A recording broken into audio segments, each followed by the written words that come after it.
material, and thanks for all of you who have stuck with us here. So you know, I've already given such a great introduction to Scott while we were waiting that without further ado, I'm just going to hand it over to you, Scott, and let you dive in. Well, thank you very much, Dora, and thank you to everyone who waited around and bore with us. So I will do my absolute best to make this worth your while. Dora told you about me, and I won't say anything else, but I would like to thank her not only for giving me the chance to speak, but for what she's doing, teaching about how to finish your thesis faster.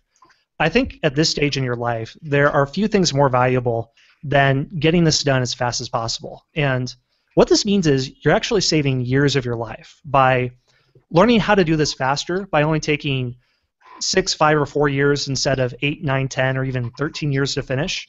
You are getting the most precious commodity that you possibly can back, and that is your time. So I will do my best to try to share with what I have learned about how to finish your thesis as fast as possible. I made mistakes in the beginning of my program that made me waste more time than I should have, but then I learned things to help the process along. So that's what I'll try to share with you here, how to finish your thesis in 6 months, even if you have no idea what to write. The 5 things I'll talk about are how not to break the chain, how to make it impossible not to write every day, how to write even if your research isn't finished, getting the most out of your advisor meetings, and how to get your friends to help you finish your dissertation. Not just your academic friends, but any of your friends around you that will be rooting for you to cross the finish line. So let me just tell you a couple things about myself to frame this presentation. I am a PhD candidate in Ottoman history at Central European University in beautiful Budapest, Hungary, and I am almost finished with my dissertation. I will defend it in May and then get my diploma. It's about 430 pages long total, and the topic is on Christian-Muslim relations in the Ottoman Empire in the late 19th and early 20th century. It was a lot of work to finish this, any dissertation is, and in the case of mine, I had to read thousands of pages of Ottoman Turkish, which is a dead language and a nightmarish mix of Turkish, Arabic, and Persian.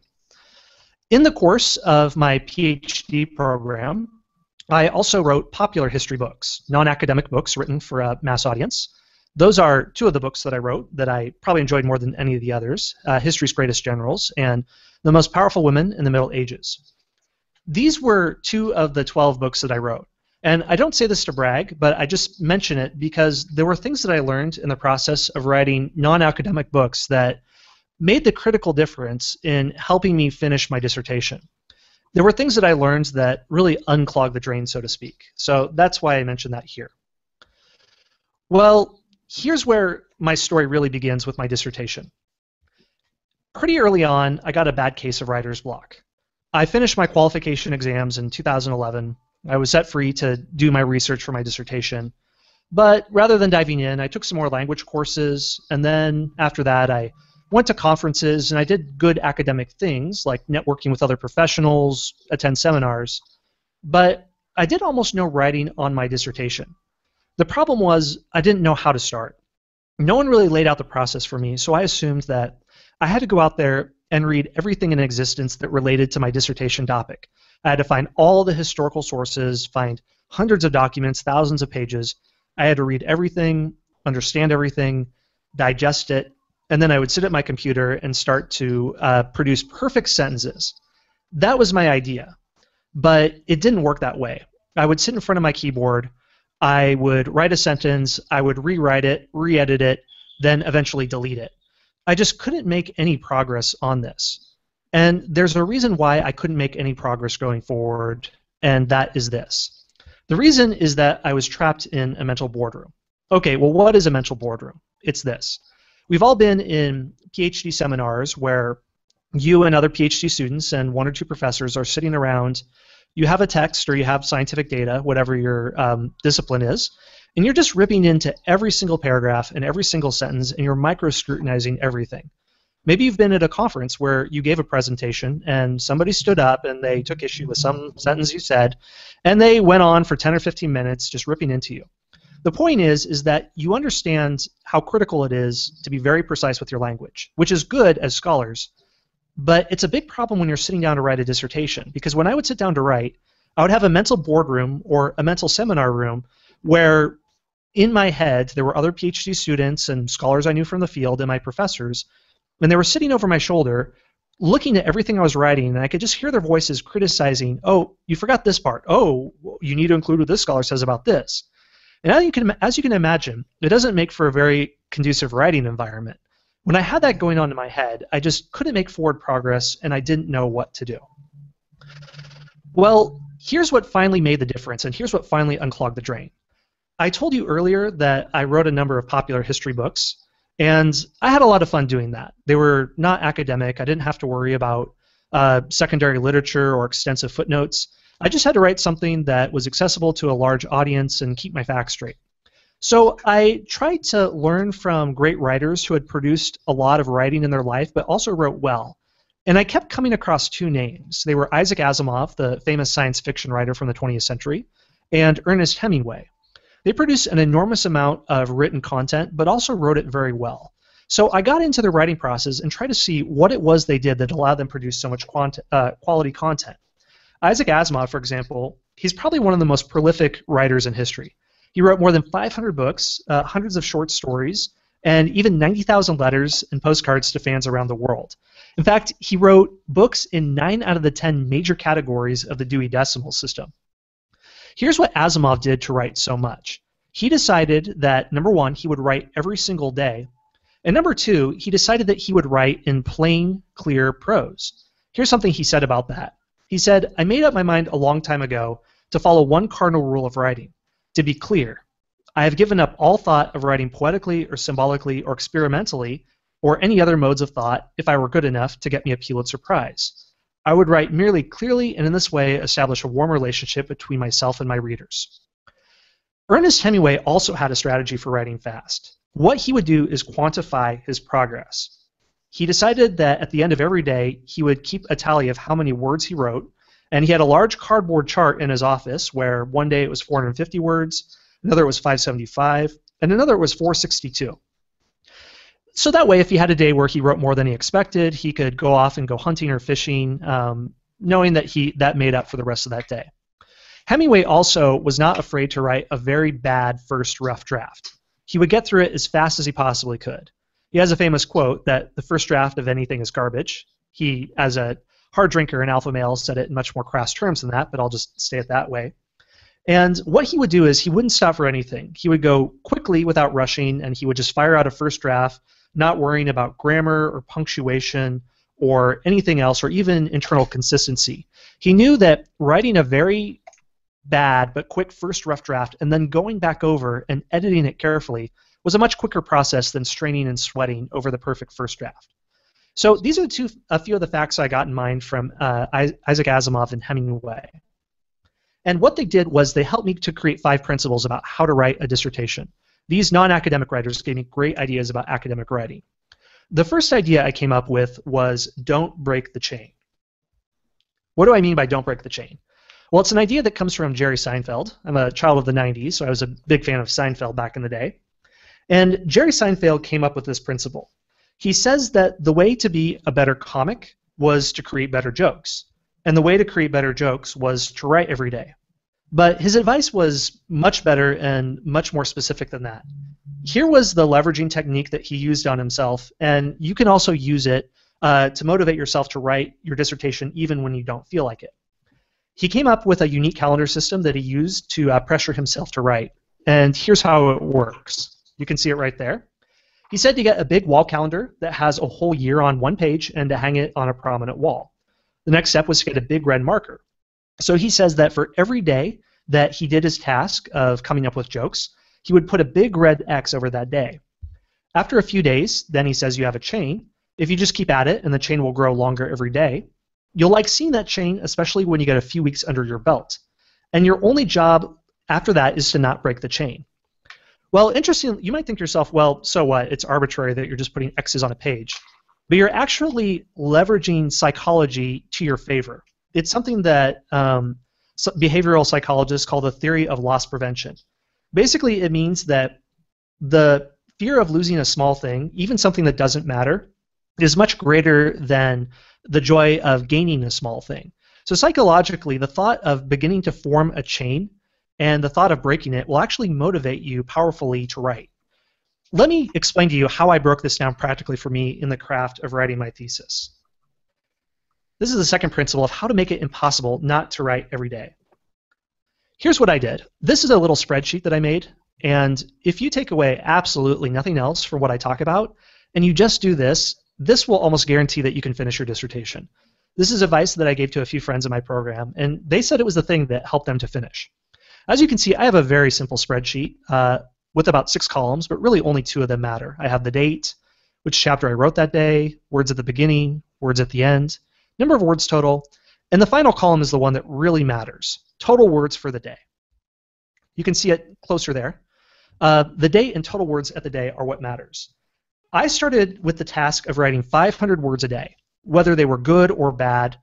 Even if it was, I hate my life 100 times over, that's all that I had to do. In the beginning, it took me about 3 or 4 hours to do that. And after a while, after about a week or 2, I really started to get into a groove, and I could finish it much faster, sometimes as little as 2 hours. And on a really good day, it took me less than an hour. Now, that I'm a historian, and I understand that applied mathematics you might have a lower word goal like 50 because you're expressing a lot more information in those words. But the principle holds in whatever your field is, whether it's applied mathematics or history. Choose whatever word goal works for yourself and stick to that. And when I just made that little change of having a daily goal and finishing it every day, I can't tell you the effect that it had on me and how much my mood changed. Before I was doing this, when I was sweating in front of my keyboard and not really writing anything, I was almost on the verge of entering depression because I would work hard, but I wouldn't have anything to show for it at the end of the day. I would feel discouraged, and then my discouragement would make it harder to be productive, and I entered this downward spiral. This, in contrast, I would do it at the beginning of the day, and after I got done, my brain would just dump endorphins in my bloodstream, and I would feel wonderful because I hit my writing goal, and I felt like anything I did the rest of the day was just icing on the cake. Because I did the writing first, I felt like I was free the rest of the day, and no matter what else I did, I was earning bonus points. And 500 words might not be a lot. Some people have a goal of 1,000 words, which maybe I could have done. But the point is that it totaled a dissertation after a few months. So those acts of daily writing have multiplier effects that turn into large projects after you give it enough time. So here's a question. Okay, so I said have a daily writing plan, but how do you keep it up? It's a hard thing. You might think, well, I've made promises to myself in the past to do something, and like I thought, okay, I'm going to go to the gym 3 times a week, or I'm going to give up processed sugar. We've all made goals that we put on ourselves that we didn't keep. I've broken many goals for myself, and I didn't stay with it. So you might wonder, well, how do I keep up this goal of writing every day? Well, what you can do is follow the example of Nike Plus. Nike Plus is a sensor system. You might know what it is if you're a runner. It's just a little sensor that you attach to your shoe, and you sync up the data with your iPod or iPhone or iPad, and it just keeps running data. Well, there have been some interesting results that Nike has found with this app that relates to our discussion. Veronica Noon is a runner who attached this sensor to her running shoes, and she just headed out one day to go on a run. She synced it up to her iPod and began keeping track of every step she took. And it wasn't a long run, just 2 miles in 18 minutes and 36 seconds, but it was the start of something really big for her. Since that first run, she's run more than 95 times, logged in almost 300 miles, and about 48 hours on the road. Through that process, she managed to burn about 30,000 calories. So after each run, she synced her iPod to the Nike Plus website, and as you can see, she got a visual representation of the workout. There's a green line that shows how far she went and the peaks and valleys of her speed. But here's what Nike Plus has to do with writing a dissertation. Nike discovered that there's a magic number for a Nike Plus user. The number is 5. If someone uses the sensor and only uploads a couple of runs to the website, they might just be trying out, or maybe they made a New Year's resolution to run and didn't keep up with it. But they found out through hundreds of thousands of user uploads that if a user hits 5 runs, they are massively more likely to keep on running and uploading data. At 5 runs, they've gotten hooked on what their data tells them about themselves. So if you can make a writing goal for yourself, 50 words, 200 words, 500 words, 1,000 words, whatever, and you can make a spreadsheet and fill that spreadsheet out for 5 days, you've basically finished your dissertation. It's statistically much more likely you'll keep up this habit, and by writing every day, that is the thing that makes you finish. So just track your data and do it 5 times, and that is one of the largest determiners of success that will show whether or not you make it. And there are things that you can do that even make it more likely that you'll finish, which I'll talk about right here. Something you can do to make it more likely that you hit your writing goal is to leave notes to your future self. This is an example from my spreadsheet. When I got to the end of my writing day and realized I had more to say, I wanted to make it easier for the next day, because usually when I start out writing, I'd be kind of in a fog and not know where to begin. But if I had notes from the day before, I would just follow these notes exactly, and it made it really easy to jump right back into where I was. This is something that Ernest Hemingway did. He said that he was constantly surprised in the beginning of the day of not remembering where he left off, so he decided to take a preemptive step. Whenever he would wrap up at the end of the day, he would spend a few minutes writing notes on what are the next 3 things I have to do if I'm not out of time, what are problems that still need to be solved that I will have forgotten about next week. So I turned this into a ritual.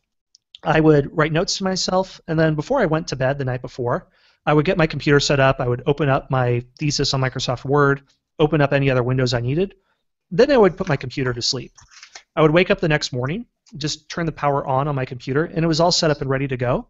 And that way I could jump right into writing. I wouldn't do anything else. I wouldn't check email. I wouldn't allow anything else to come along that could distract me.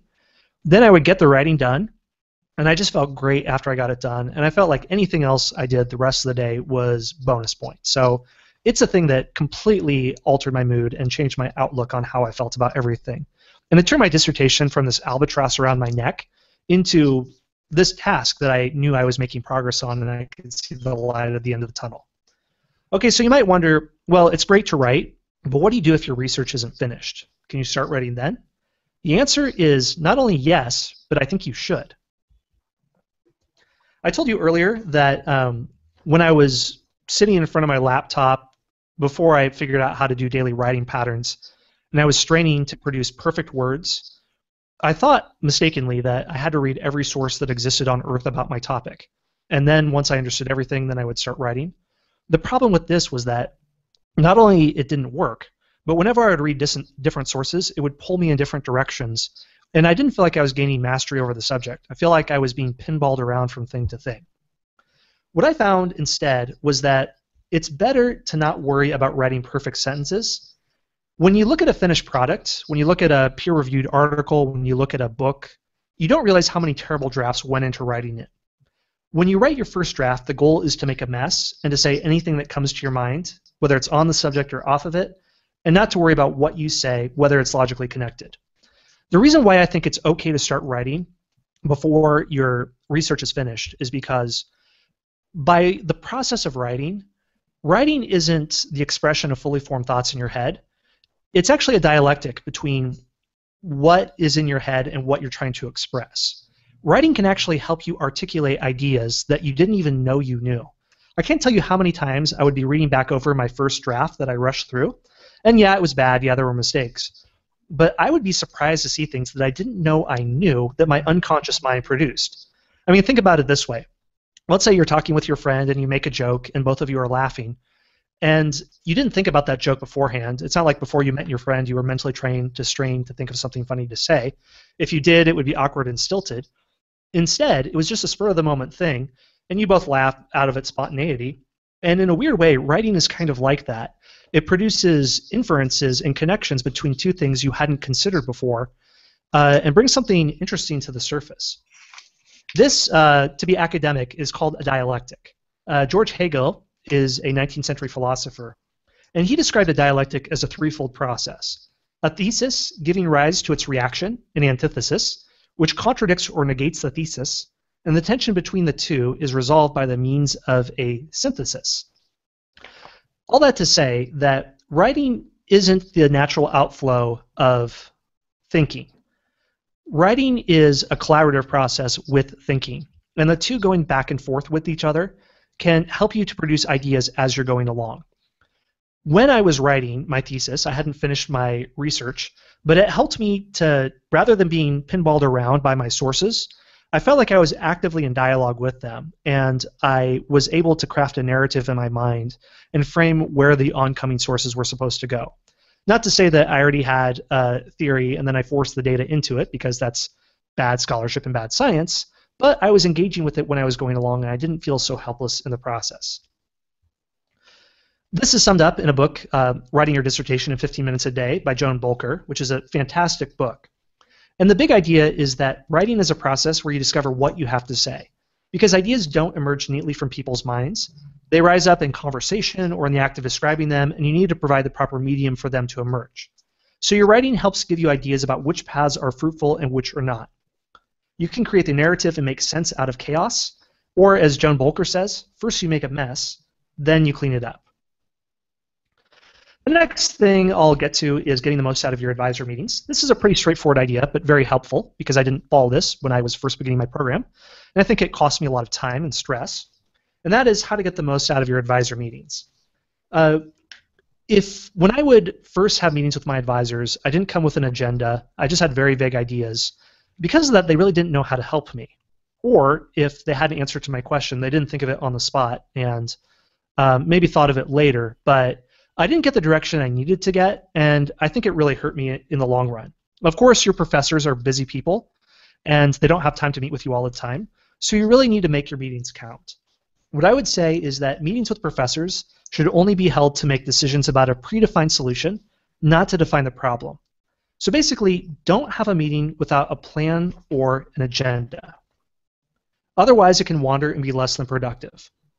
So you need to respect your professor's time and drill down exactly what you want to discuss.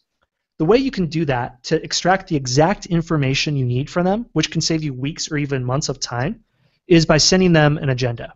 It doesn't have to be very long at all, maybe even just 2 or 3 sentences telling them exactly what you want from the meeting. 9 times out of 10, it turns out that if you can specify what you need, you may not even have to have the meeting at all. They can give you exactly the information you need. Here's an example of an agenda I used. This is far more detailed than anything you need to have. This is just a discussion I had with them about what I should be doing during my PhD program. So I broke it down by semester and said, okay, here are some ideas I have. I could go to this or that conference. I could apply to this or that fellowship. Here is when I should go to Istanbul to do my research. And because I had a plan, they were able to give me very focused advice. Also, they were able to think of questions before the meeting, and we were able to zero in on things. But if I just came without an agenda and tried to stumble around to things in the course of talking, I would have walked away not knowing what to do, and I wouldn't have known the right course of action to take. So you can really help yourself out by making a very short, very precise agenda before you meet with your professors. Okay, and then the last thing we'll discuss is, I think one of the most fun parts of this, is how to get your friends to help you finish your dissertation. You can get your friends to help you succeed even if they aren't academics. How do you do that? The way you do that is by getting them to punish you. Okay, that sounds really strange, so let me explain. We're going to get in a little bit of behavioral science, which I alluded to at the beginning of this talk, and the understanding of loss prevention, where your brain perceives much more loss by losing a small thing than what it feels like it gains from a small gain. We're not rational creatures as humans, and that's fine. Just understand this irrationality about yourself and use it to your advantage. Basically, according to social psychology, we respond more actively to sticks than carrots. According to a Center for Experimental Social Science at New York University, you would work harder to avoid losing $100 than to earn $100. So let's use this psychological fact to our advantage. Use the fact that a potential loss is greater motivator than potential reward to helping us finish our dissertation. What I mean by this is, let's say you have your 500 word a day writing quota for your dissertation. Don't think about rewarding yourself with, I don't know, a fancy dessert if you finish it that day. Think about how to give yourself a very small punishment if you don't need it, and think about how to get your friends to hold you accountable. This is where they get involved. So I would say give them access to your data spreadsheet. Maybe make a Google document where you record your daily writing amount and give them access to it so they can see what you're doing. Tell them, okay, if I don't meet a quota for a day, I owe you $5 or $1, or I owe you a drink the next time we go out. Or if you want to take it a step further, you can even give them $100 or even $50 or even $20 and say, okay, there's this student group at our university, and they stand for everything that I oppose and everything that I hate and everything that I'm against. not going to say any names of student groups. I'm sure you can think of one. I don't want to step on anyone's ideological toes. But just imagine some group at your university that is the complete opposite of what you stand for. And tell your friend, if I don't meet my writing quota, here's $50 or here's $20. Give it to that student group. The very thought of that will be a powerful motivator to get you to make sure to meet your writing quota. As you can see on this slide, there's a picture of a book by A.J. Jacobs. He's an editor at Vanity Fair, and he wrote a book called Drop Dead Healthy about his surveying of the health industry in America and his quest of personal fitness. A.J. Jacobs is a secular Jew. I mention that because this relates to a story from his book, which I think is really funny, and it highlights the principle I just explained in probably one of the starkest terms possible. So A.J. Jacobs talked about the difficulty in losing weight, and he couldn't stop snacking on dried mangoes. He said they have the veneer of being healthy, but they're really just orange-colored sugar. During his health project, he tried several times to kick the dried mango habit.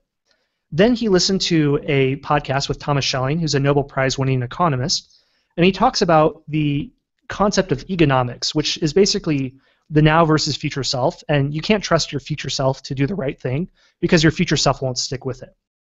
So you need to set up punishments to your future self in case you fail. So A.J. Jacobs applied this to his dieting, and he told the following to his wife when she came home. Here's what he said. If I have another dried mango this month, I want you to donate $1,000 of my money to the American Nazi Party. She was shocked by this, and she said, well, that's too far. I mean, why not give it to some shady pharmaceutical company? He said, no. I don't want something that's sort of bad. I want something that will make me sick to my stomach. So his wife filled out the check, and he wrote courtesy of A.J. Jacobs in the memo space. So he writes that this is known as an Odysseus contract because in the Odyssey, the hero demands that his sailors tie him to the mast of the ship so he won't take a dive off the starboard bow when he starts to hear the sirens singing. So don't trust your future self and prepare for their weakness. Well, did the strategy work? Here's what he said. This strategy is one of the most effective I've ever encountered. I haven't eaten a dried mango in 2 weeks. I still open the cabinet and see those slices and get a few drops of Pavlovian saliva. But there is no way I'm going to put one in my mouth. It's like a switch has flipped. I can't even conceive of eating one. The repercussions are too horrible. I'm not going to pay for a bunch of new swastika flags and jacklace boots. It's as if I were dating a woman and discovered she was my long-lost sister. The thought of kissing her repulses.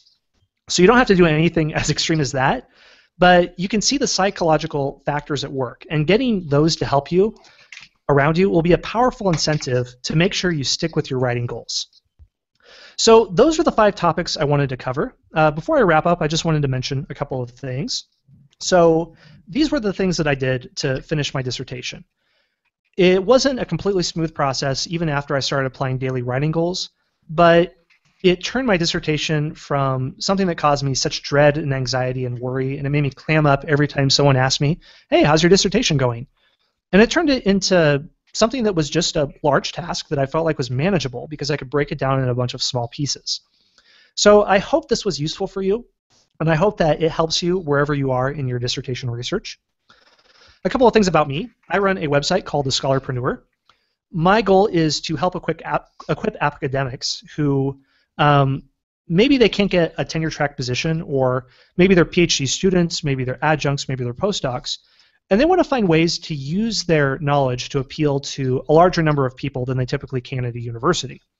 I found that academics have information that a lot of people want, and they can help them find that information whether through online publishing in Amazon or online courses on platforms like Udemy or other things. So I run a website called The Scholarpreneur where I blog and podcast about these things, which you can check out if you're interested. All the content is free. So if you want to touch base with me and have any more questions about any of these things, I would be glad to talk with you.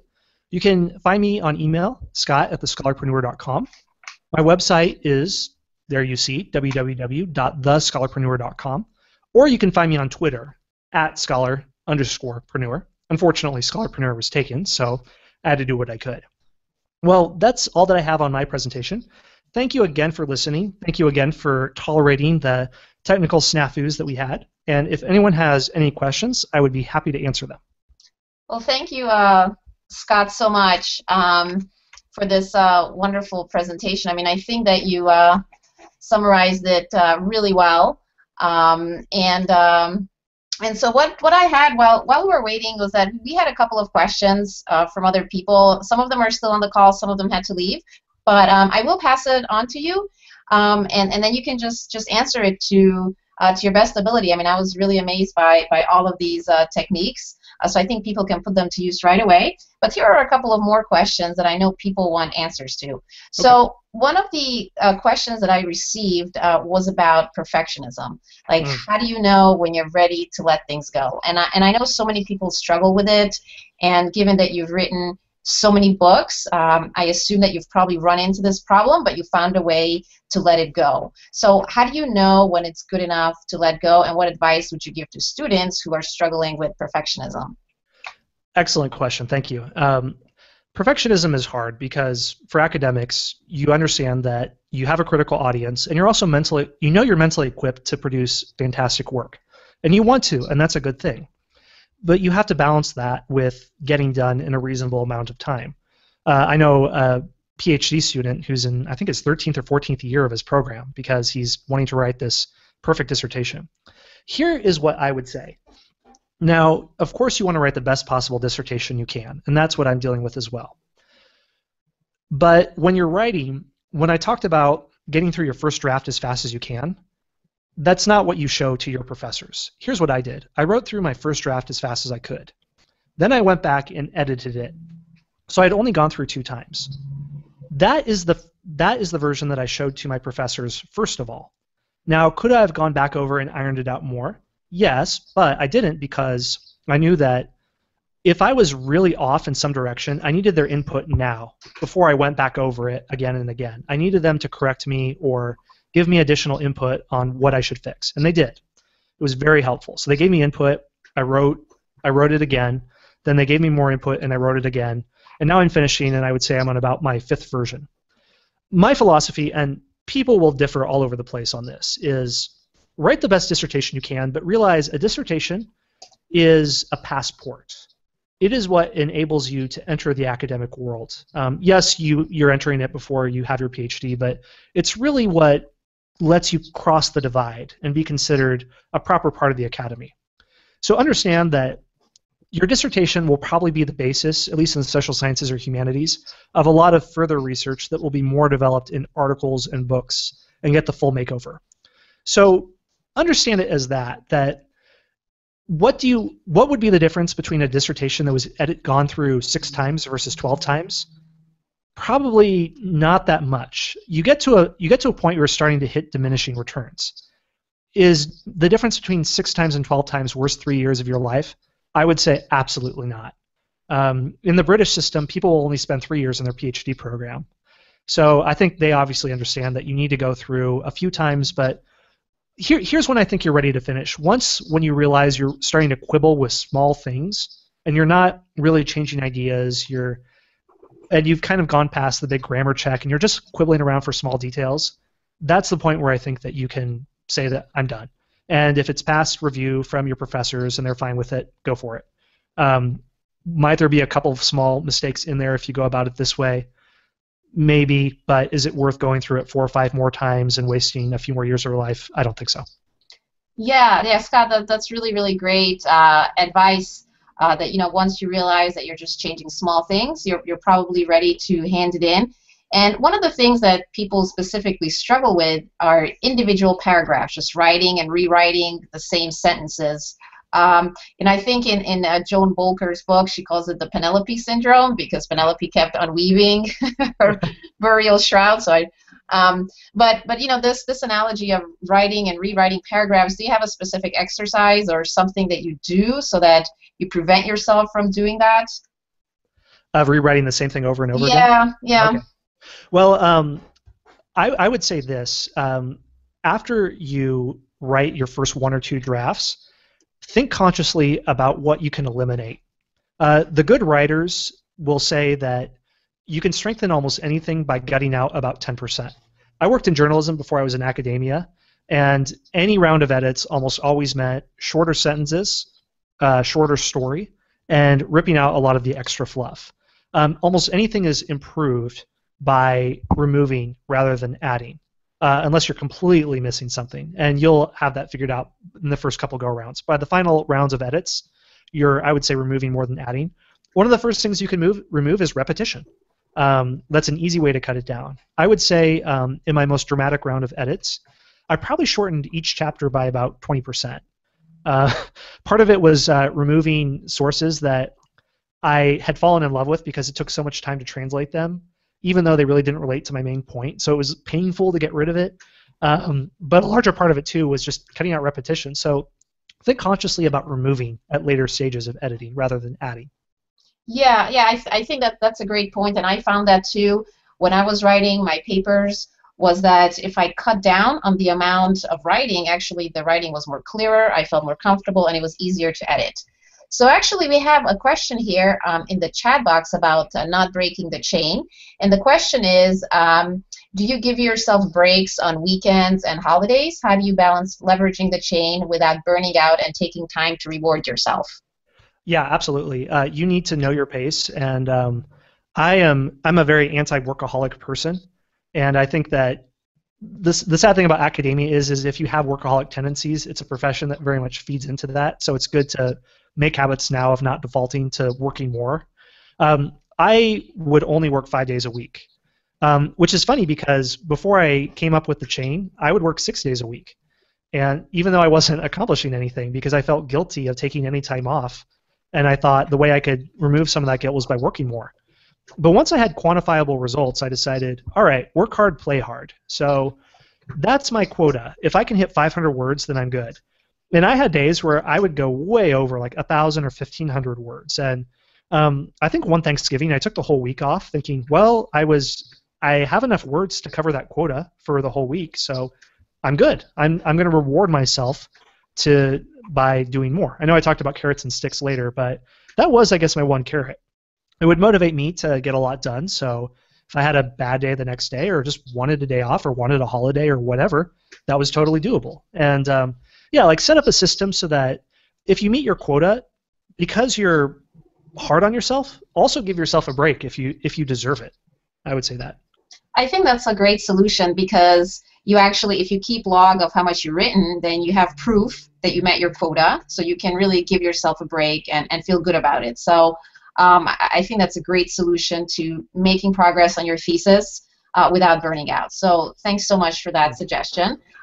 We had another question. This applies more to people who are in the experimental sciences, but I think that maybe you'll be able to answer it if you're working on multiple projects at a time or you're working at home and your family is around. But one of the things that people struggle with who work in a lab is that they have to do experiments and they also have to write at the same time. And it's really difficult to switch gears between writing and doing experiments. Maybe this is something that you can relate to if you've written different things, different projects, or you're doing things at home and you have to write at the same time. So do you have any suggestions, if people need to work on multiple things at the same time? Okay, yeah, thank you for that. And I'm not a scientist, but my best friend is a PhD in microbiology. He just published an article in Nature, so I've been able to compare notes with him about his process and what that's all like. Yeah, I would say this, that separating writing from lab work, I can absolutely understand how that would be a challenge, particularly if you're in a more social environment. With me for writing, I have my own special distraction. I have 2 small children, which they get up early. And the way that I dealt with that, I would work at home, and I kind of got into an arms race with them of who could get up earlier. So for a while, I set my alarm for 5 a.m. and decided, okay, I'm going to get up early, I'm going to flip on my computer, and I'm just going to crank out some writing as early as I can go. And I found this was really interesting. I'm not saying that everyone has to get up super early, but from my 5 a.m. to 7 a.m. block before they got up, I think I was able to do more in those 2 hours than probably if I had gone from like 1 to 7 p.m., where it's in the afternoon, your blood sugar has dropped, you're way more distracted by Facebook and other things in the afternoon, you're just not there mentally. But when you have that clear focus and you're just diving right in, I could get right into it and go at it no problem. That's what my professors have recommended too. My advisor actually, he gets up early as well, and the first thing he always does is write. He doesn't check email, and I don't check email at all until I've decided that I've done my morning work. because I've heard someone say email is other people's attempts to monopolize your time. I mean, you can read one email from somebody or an advisor, or if there's something that upsets you, it just stays in your mind and it's nagging on your consciousness and you can't focus. I've had that. So I decided, no, I'm not going to, there's almost never anything that's an emergency. I almost always ignore my email till 10 or 11. I've done that for years. I've had zero problems because of that. There's never been an issue where I saw something that was critical and I had to get to it at 8 a.m. So whatever works for you, I would say find a time. I would recommend in the morning to think, okay, these 2 hours are absolutely sacred. I am going to write at this time. And then once you get that done, then you can go into the lab and then do your follow-up work and not have to worry about writing or having to do 2 things at the same time, but you can just focus on one thing at a time. Yeah, thank you, Scott. That's really good advice. I mean, I read from multiple sources that you really can't multitask, and when I try to run experiments and, during the break, like 20 minutes for an experiment to run, and I try to write during those 20 minutes, that never really worked well. So I think your advice of setting up some time that's devoted to just writing, even if it's only 2 hours a day, can really make a difference. In fact, somebody just left a comment on one of my articles saying that she had to write her thesis while working at a full-time job. And the way she did it was that she got up every morning at 6 a.m. and she wrote from 6 to 8 in the morning. That's all the time that she spent writing her thesis, and that's how she finished it. So that's very similar to your advice for writing from 5 to 7. So there's more social proof that this technique works. So another question that we have is about the word count idea, because as you know, when you edit, you actually cut down on the number of words. So in that case, the technique of writing a certain number of words a day doesn't really hold up because you're in the editing phase now. So how do you hold yourself accountable for editing when you can't go by the word count? Very good question. Thank you. I should have mentioned this. I'll have to file that away mentally. Here's what I would say. Do whatever you can, whatever task you have at hand, make it quantifiable and set up a goal that you have to meet that quota. Let me explain how that works. So I finished the draft where I had the 500 words a day quota. Then I ran into the editing stage. In my first day or two, I really didn't know how to proceed. I didn't have a word count. And I thought, how do I do this? I mean, I have 400 pages I have to go through, and I want to get it done by this date. What do I do?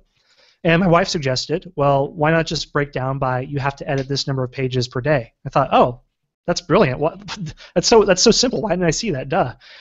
So what I would do is decide, okay, I broke it down into 2 segments. I would take 10 pages. I would just take out a pen and write through it and cross out grammar mistakes, and I would fill in notes in the margin. And say, okay, do this here, move this back to page 12. I would actually look at a whole chapter at a time. And first I would do a meta-analysis and look at where things have to move around. Then I would go into 10 pages a day and make those squiggles. So the next morning I would have my 10 pages where I wrote. That was kind of like the notes to the future self thing. And I would use those notes to first fix on the computer those 10 pages. And then after that was done, I would take a fresh stack of 10 more pages and write on it. So my day had 2 segments. I would, in the morning, go through my notes on the computer and fix it. And then after that, I would take 10 more pages and take a pen to paper and write out what I needed to fix for the next day. So it's not 500 words a day, but really it's the same theory where I'm taking a big goal and I'm breaking it down into specific quanta. I'm saying, okay, what's a small task that I finished for the day? And and that's what I've done at every single stage of my editing process. I mean, the manner of my work changes because the type of editing I'm doing is different, but it's the same theory. I just break it down into a small task each day, and that's allowed me to finish no problem through anything I do. Great. I also see in the comments that somebody recommended a service called Scrivener. I don't know if that's yes. You've heard about it. It says that it counts your daily words, and you can set it so that it counts what you write, edit out, delete. So it sounds like you've had some experience with that. Scrivener is wonderful. I've used it before actually for writing my popular history books, but there are so many people who swear by it for their dissertation because I won't get into the details, but it basically makes moving content around a lot easier. Microsoft Word is kind of a clunky software. I mean, Microsoft Word is designed to to take something on your computer and make a printed page.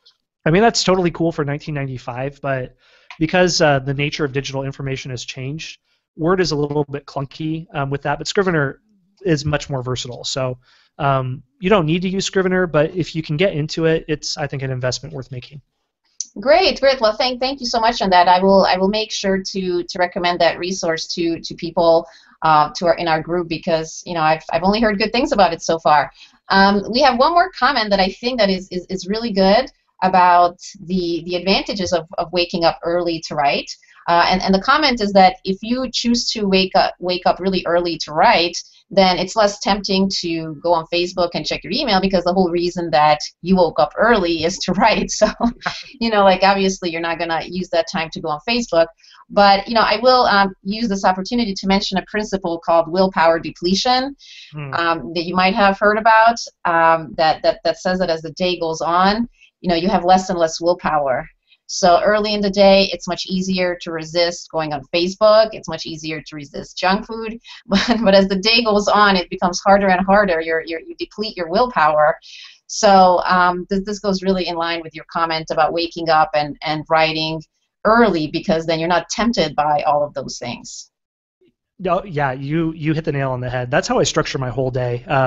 My aunt, who's a farm wife in Iowa, calls it eating the toad, where eating the toad is the worst thing that you could do. So do the thing you want to do least at the beginning of the day, because that's when your willpower is the highest. So I scaffold the tasks in my day according to how much I want to do them.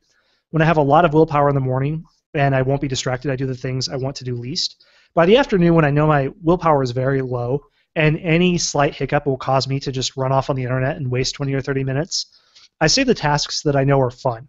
So that way I'll do them because they're fun and I won't be distracted by another thing. Because I know myself to realize, okay, my future self is a lazy bum and my future self is not going to do a hard thing in the afternoon. So, okay, if in a perfect world I would do it and be more productive, but I know myself to know I'm going to get more done if I just do the hard stuff in the morning and then have fun stuff in the afternoon. If I plan for myself an 8-hour block of hard stuff, I'm not going to do it. I'm going to fail. I'll feel guilty at the end of the day, and then nobody wins. So yeah, know yourself and just plan accordingly. Yeah, and what's funny is that we've come a full circle, because we had a regular weekly webinar yesterday with the program, and I mentioned the book called Eat That Frog by Brian Tracy, which is exactly the same analogy that you used with eating a toad. So this is completely in alignment what we're going through. So I don't see any other comments in the chat box, so I think you've answered everything really, really well. Do you have any other thoughts for people in our group? I would say the light is at the end of the tunnel. Wherever you are, if it feels like you're not making any progress, just keep going step by step. Just try 5 days of keeping track of your output, and you'll be amazed at how quick the turnaround is when you start to see the speck of the light at the end of the tunnel in the distance. So you will make it. Just keep going, and soon it will all be over. Yeah, this is really great advice, and you're such a great role model for students, because in addition to writing your thesis and having your family, you started up your own business, the Scholarpreneur, and I know you provide podcasts that are really inspiring for academics. So you've shown that with good planning, you can definitely do multiple things and do them well. So thank you so much for your time, Scott. I have on the screen Scott's contact information. If you have any further questions for him, you can contact him directly. And if you have any questions for me, you know where to reach me as well. So thank you all so much for your time and for your active participation. So have a great day, and I will see you all on Facebook.